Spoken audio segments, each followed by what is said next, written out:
Hi friends, this video shows how to change Wi-Fi password. Go to settings, set settings icon from top right corner. Go to network and internet. Go down. From this list we need to set the name of the Wi-Fi network.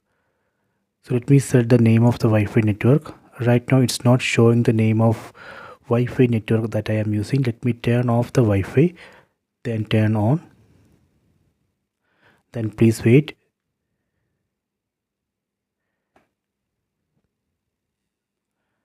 See, now we can see the name of the Wi-Fi network, my Wi-Fi. I am going to change the password of this my Wi-Fi. Set it. Set forget network. Then again set this my Wi-Fi. See, now it's asking for the password. Here we need to enter the password of this Wi-Fi network or mobile hotspot. Okay, done. Then submit. Now it's connecting. Please wait.